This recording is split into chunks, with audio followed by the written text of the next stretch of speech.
गाळून जीवाला किती लावलंय ग गाळून माऊलीन ग जीवाला किती लावलंय ग. वा वा वा वा वा माऊली, आपण देवीच्या विविध रंगांची माहिती तर करून घेतली, पण त्या त्या शक्ती रूपाचा आणि त्या रंगाचा काय संबंध आहे याच्याबद्दल थोडी अधिक आपण माहिती नीटपणे लक्षात घेतली पाहिजे. नवरात्रीचा पहिला दिवस आहे तो देवीच्या शैलपुत्री या रूपाचा. शैलपुत्री म्हणजे पर्वताची कन्या. या रूपामध्ये ती निसर्ग माता म्हणून आपल्या समोर उभी आहे. म्हणून पिवळा रंग. पिवळा रंग हा साधारणतः ओजस्विता, आनंद, उत्साह याचं प्रतीक आहे. दुसरं रूप आहे ते ब्रह्मचारिणी. जेव्हा ही पार्वती माता तपश्चर्या करण्यासाठी हिरव्या कंच अशा पर्वतावरती गेली म्हणून त्याचा द्योतक असलेला हिरवा रंग. देवीचं तिसरं रूप आहे त्याचं नाव आहे चंद्रघंटा. या रूपामध्ये तिच्या मस्तकी राखाडी रंगाची अशी चंद्रकोर आहे आणि आपल्या भक्तांच्यासाठी शत्रूचा विनाश करण्यासाठी ती सदैव तत्पर आहे या मनस्थितीचं ते द्योतक आहे. आणि माऊली, देवीचं चौथं रूप जे आहे ते आहे कूष्मांडा. या रूपामध्ये ती तिच्या मनमोहक हास्याने आपल्या सूर्याला सुद्धा प्रकाशमान करते आणि म्हणूनच नारंगी रंग हा तिचा आनंद आणि ऊर्जा याचा सूचक आहे. आता याच्या खेरीज इतर अनेक रंगांची आणि त्या देवीच्या रूपांची आपल्याला माहिती घ्यायची आहेच, पण त्याआधी या शुंभ निशुंभ या कथेत पुढे काय झालं हे आधी पाहूया. असुर सम्राज्ञी महाराणींचा, असुर सम्राज्ञी महाराणींचा, असुर सम्राज्ञी महाराणींचा, असुर सम्राज्ञी महाराणींचा, असुर सम्राज्ञी महाराणींचा, असुर सम्राज्ञी महाराणींचा, असुर सम्राज्ञी महाराणींचा.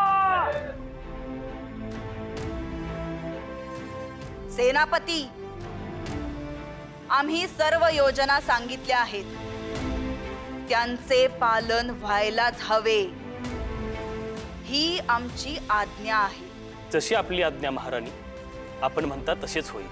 असुर सम्राज्ञी महाराणींचा, असुर सम्राज्ञी महाराणींचा, असुर सम्राज्ञी महाराणींचा.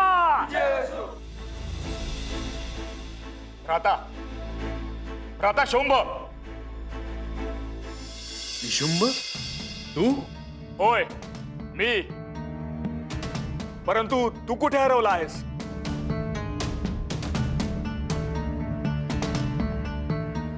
किती खेदजनक बाब आहे ही. ज्या एका स्त्रीमुळे आपण आपला निष्ठावान महामंत्री गमावला, तिच्या स्वप्नात तू अद्यापही गुंग आहेस. अरे, कधी डोळे उघडणार आहेत तुझे? शब्द सांभाळ निशुंभ. तू या साम्राज्याच्या होणाऱ्या महाराणीबद्दल बोलतो आहेस, आणि तो दिन नक्की उजाडेल जेव्हा माझे स्वप्न सत्यात अवतरेल. ती सुंदरी या सिंहासनावर विराजमान होईलच. जा, तिला शोधून माझ्या समक्ष आणा. बंधो, किती वेळा सांगावे? आपले सैन्य तिला शोधून शोधून थकले आहे. ती कुठे असेल कोणासही ठाऊक नाही. काही करा, काही करा, पण तिला शोधून आणा. आणि एक ध्यानी असू द्या, जर ती येथे आली नाही तर माझ्या हातून सर्वांचा अंत निश्चित आहे.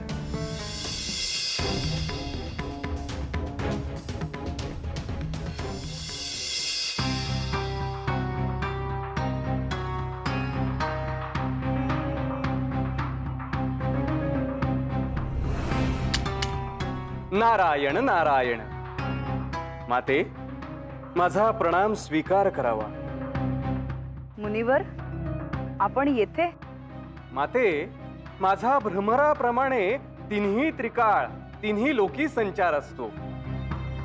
मी येथे आलो आहे ते वेगळ्याच कारणासाठी, आपले अभिनंदन करण्यासाठी. होय माते, आपण त्या शुंभास ज्या प्रकारे मोहजलात ओढले आहे ते पाहून मी देखील अचंबित झालो आहे. माते, आपण त्या धूम्रलोचनाचा संहार करून देखील आपल्याला एका शब्दाने देखील हा दैत्य बोललेला नाही. नारायण नारायण. मुनिवर, यात माझे काहीही श्रेय नाही. हे त्याचेच कुकर्म आणि त्याच्या अहंकाराचे फलित आहे, ज्याने त्याची मती भ्रष्ट झाली आहे. सत्यवचन माते, आणि मला खात्री आहे तो आता वाकडं पाऊल टाकायचं धाडस देखील करावयाचं नाही. नाही मुनिवर, कदाचित माझे नेत्र जे बघत आहेत ते तुम्ही नाही पाहू शकत. समोरून येणारे भविष्याचे वारे सांगत आहेत की काहीतरी भयंकर अघटित होण्याची दाट चिन्हे आहेत.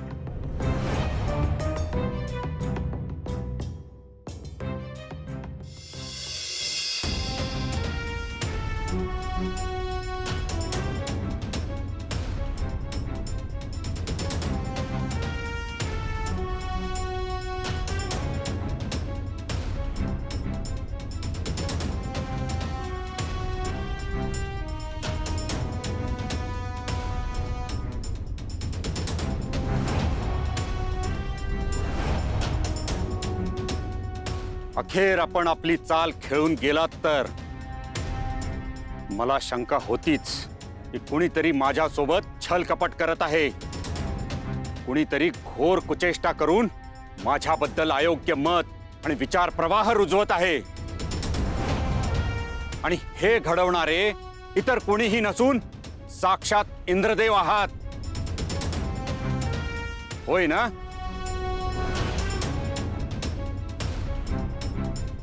आपल्या निष्णात बुद्धिमत्तेचे कौतुक करावे तितके कमीच आहे दैत्यगुरु शुक्राचार्य. आपण अगदी अचूक ओळखले. परंतु आपण हे जाणले नाही इंद्रदेव की असे वागून आपण योग्य केले नाही. हे नीतीस धरून नाही. आपण साक्षात देवांचे नृप आहात, तरीही अनितीने वागणे आपणास योग्य वाटते. दैत्यगुरु, हे युद्ध सूर व असुरांचे आहे. त्यांनी कधीही नैतिकतेला धरून आचरण केले नाही. मग त्यांची का तमा बाळगावी? आणि युद्धात सर्व काही नैतिकतेला धरून असते हे मी आपणास सांगावयाची आवश्यकता नाही. अखेर आपण असे वागून आपली खरी बाजू समोर आणलीतच. कपट करायची देवांची ही पुरातन खोडच आहे. दुर्दैवाने तो मूढ शुंभ तुमच्या जाळ्यात अडकला, परंतु मी नाही. ज्या क्षणी हे सत्य मी त्यास सांगेन तेव्हा त्याचे नेत्र उघडतील आणि सत्य जलाप्रमाणे स्वच्छ त्याच्या समोर येईल. दैत्यगुरु, आपल्या स्वरात मला करुणा भासते आहे. आपले हित यातच आहे की आपण स्वप्न बघणे त्यागावे आणि सत्य परिस्थितीचा स्वीकार करावा. मी आपणास भविष्यवाणी सांगावयास आलो आहे.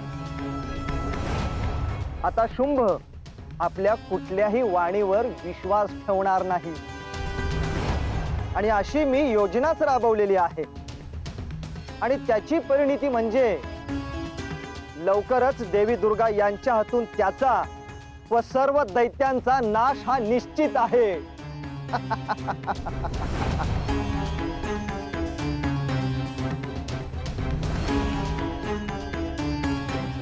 लवकरच देवी दुर्गा यांच्या हातून त्याचा व सर्व दैत्यांचा नाश हा निश्चित आहे.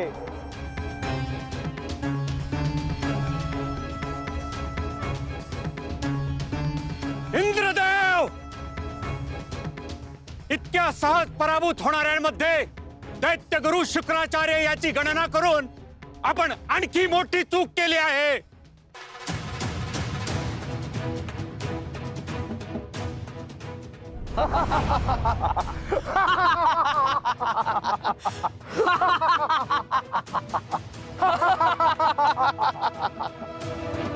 प्रणाम दैत्यगुरु शुक्राचार्य. काय आज्ञा आहे आमच्यासाठी? चंड, मुंड आपल्या दोघांना अति महत्वाच्या कार्यासाठी येथे प्रकट केले आहे. अत्यंत क्लिष्ट असे दायित्व तुमच्यावर सोपवायचे आहे. दैत्यगुरु, हे आमचं भाग्य आहे. या कार्यासाठी आपण आमची निवड केली. आपण आज्ञा करावी. आम्ही खात्री देतो की हे कार्य आम्ही यशस्वीरित्या संपन्न करू. दैत्यराज शुंभ आपल्या कार्यापासून, त्यांच्या दायित्वापासून भरकटले आहेत. त्यांच्या मूढ नेतृत्वामुळे संपूर्ण दैत्य कुळाचे अस्तित्व धोक्यात आले आहे. तुम्हा दोघांचे दायित्व हेच आहे की तुम्ही शुंभ आणि निशुंभ या दोघांचे रक्षण करावे, जेणेकरून त्यांना सत्याची जाणीव होईल आणि दैत्य कुळाचा नाश होणार नाही. जसे आज्ञा दैत्यगुरु.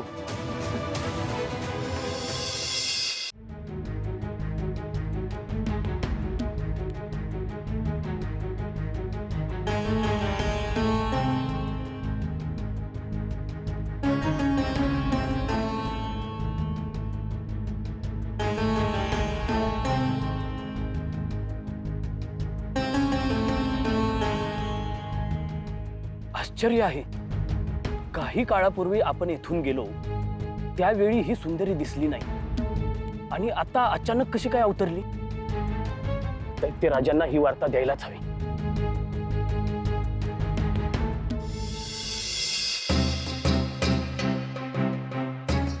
किती अवधी झाला, अजून तिची वार्ता का नाही मिळाली?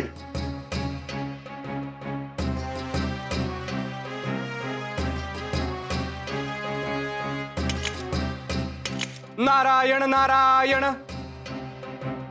देवर्षी, आपण येथे काय करतात? दैत्यराज, अहो माझा सगळीकडे वावर असतो आणि माझ्याच सांगण्यावरून आपण ब्रह्मदेवांची तपश्चर्या केलीत आणि दैत्यराज झालात. माझ्या आगमनावर तुम्ही शंका घेताय? काही मुनिवर, कादाश्री वेगळ्याच विवंचनेत आहेत. नारायण नारायण. ती विवंचना मला ठाऊक नाही असे वाटले की काय? त्यावरच उपाय सांगायला मी आलेलो आहे. काय आपणास ज्ञात आहे का? ती दैत्यराज प्रणाम. आपली मोहीम यशस्वी झाली आहे. आपण ज्या स्त्रीचा शोध घेत होता ती सापडली. काय पाहिलंच निशुंभ, मी आपणास म्हटले होते ती निश्चित सापडणार. चला, कुठे आहे ती? तिला आपण इथे घेऊन येऊ. चला.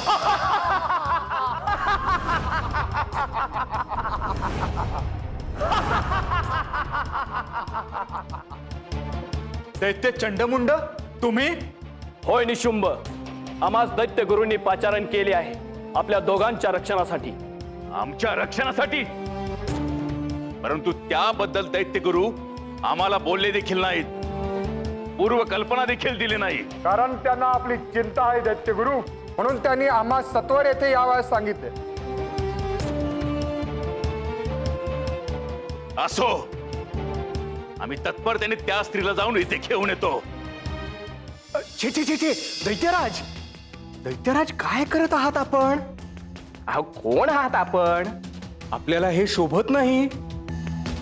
अहो, दैत्यराज आहात आपण, दैत्यराज, असुरराज, ह्या संपूर्ण सृष्टीचे अधिपती. आणि केवळ एका स्त्रीला आणण्यासाठी, म्हणजे मान्य आहे की ती उद्याची होणारी असुर सम्राज्ञी आहे, पण तिच्यासाठी आपण स्वतः जावे? छे छे छे, आपल्याला हे शोभत नाही दैत्यराज. भ्राताश्री, देवर्षी योग्य कथन करत आहेत. मग कोण करेल हे कार्य? आता चंड आणि मुंड यांच्यावर दैत्यगुरूंनीच जबाबदारी सोपवलेली आहे, तेव्हा त्यांनाच करू देत हे कार्य. काय? होय दैत्यराज, आपण निश्चिंत असावे. याचं दायित्व आम्ही स्वीकारतो आणि त्या उद्दाम स्त्रीला आपल्या समक्ष उपस्थित करतो.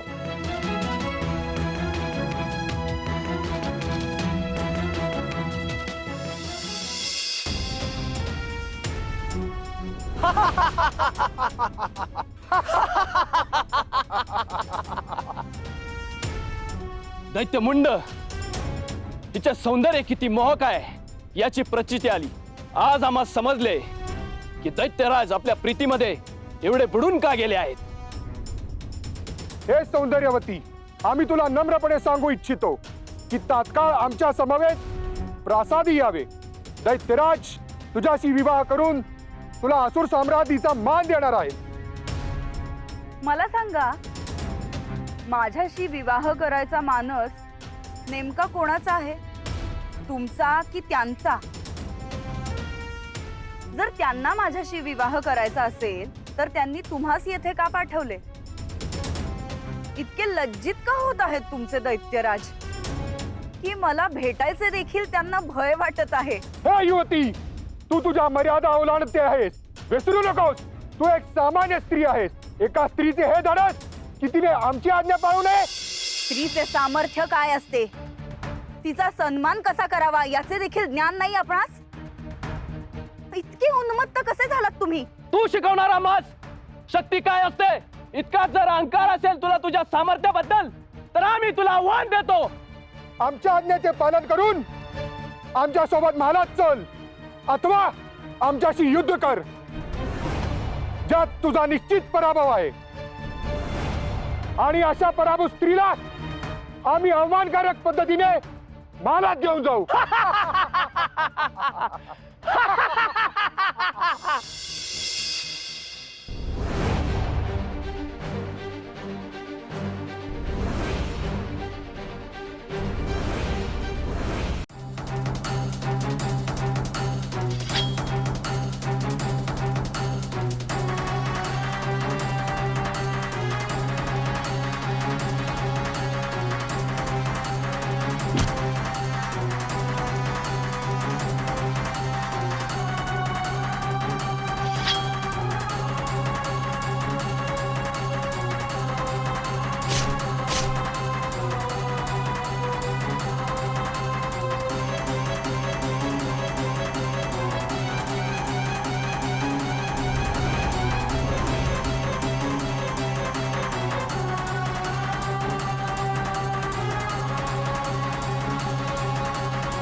काली, तू तुझा हा अवतार खऱ्या अर्थाने सार्थ केला आहेस. चंड आणि मुंड या दैत्यांचा तू संहार केला आहेस. आणि म्हणूनच कालीचे हे रूप चामुंडा म्हणून प्रसिद्ध होईल. चामुंडा देवीचा विजय असो, काली मातेचा विजय असो, काली मातेचा विजय असो, चामुंडा मातेचा विजय असो.